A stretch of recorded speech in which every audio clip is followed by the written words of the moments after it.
આખું બ્રહ્માંડ ઝૂકે છે જેના શરણમાં, પ્રણામ છે એવા મારા ઓમકારેશ્વર મહાદેવના શરણમાં. મિત્રો, આજે આપણે થોડુંક ઓમકારેશ્વર માહિતી જ્યોતિર્લિંગની જાણીએ. ઉજ્જૈનની શિપ્રા નદી કિનારે મહાબલેશ્વર છે, નર્મદા કાંઠે ઓમકારેશ્વર છે. એક વખત ઋષિ ચાલતા ચાલતા વિંધ્યાચલ પર્વત પાસે જાય છે. વિંધ્યાચલ પર્વત તેમને આવકારો આપે છે, સન્માન કરે છે, પરંતુ તેને અહંકારી રૂપી ભાષા હતી. એટલે બોલે, હે ઋષિ, હું મોટો છું, હું શક્તિશાળી છું, હું તાકાતવાળો છું. તમે તો સંત છો, અવારનવાર બધે ફરતા છો, પરંતુ તમને પણ ખ્યાલ પડે ને કે હું કેટલો શક્તિશાળી છું. આમ અંદરથી અહંકાર રૂપી ભાષા નીકળી. એટલે સંતો તરત પારખી જાય. એટલે સંત બોલે છે, આને કોઈક રોગ લાગુ પડ્યો છે. જ્યારે વ્યક્તિ વારંવાર અહંકારી ભાષા બોલે ને, એક રોગ છે. એટલે કે મેં કર્યું, એક રોગ છે. સંતો તરત પારખું કરી જ લે કે આ વ્યક્તિને કેવા પ્રકારનો રોગ છે. સંત તરત ઓળખી જાય, ભલે બોલે નહીં. માણસમાં તો કામ, ક્રોધ, લોભ, મોહ વગેરે જેવાનો રોગ હોય જ છે. વ્યક્તિ શરીરથી સ્વસ્થ હોય પરંતુ મનથી બીમાર જ હોય. કોઈ વ્યક્તિ તનથી, આખી દુનિયા બીમાર જ છે. હવે જ્યારે આપણે રોગ લાગુ પડે એટલે આપણે તરત હોસ્પિટલમાં ભરતી થઈ જાય. પરંતુ જો આખું શરીર રોગ થઈ ગયો હોય ને, ત્યારે હોસ્પિટલમાં ન જવું, સત્સંગ રૂપી હોસ્પિટલમાં ભરતી થઈ જવું.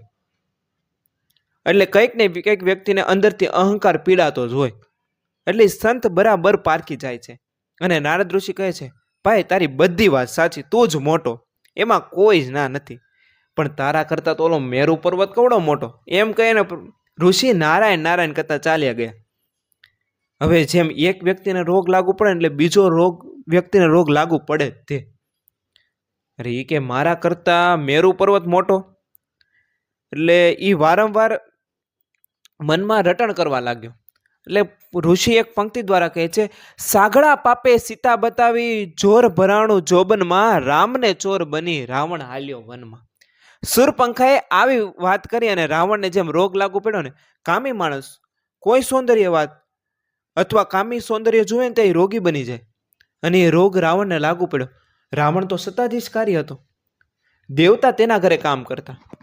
એટલે કહેવાય ને કે ઝાડ હાલે ત્યાં ઝબકી જાતો, થરથર થતો તનમાં. આવી મોટી હસ્તી જ્યાં વૃક્ષનું પાંદડું હાલે ત્યાં ચોર મારફતે છુપાઈ જતો. જુઓ તો ખરા કેવા પ્રકારનો રોગ પ્રભાવ કેવો છે. સીતાની વાત સાંભળી કે જોગી બનીને રાવણ સીતાનું હરણ કર્યું, રામને ચોર બનાવ્યો.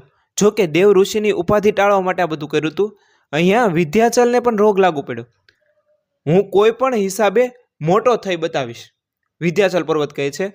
એટલે તેને શિવને શરણે ગયા, ભગવાન શિવનું તપ કર્યું, ભગવાન શિવને પ્રસન્ન કર્યા.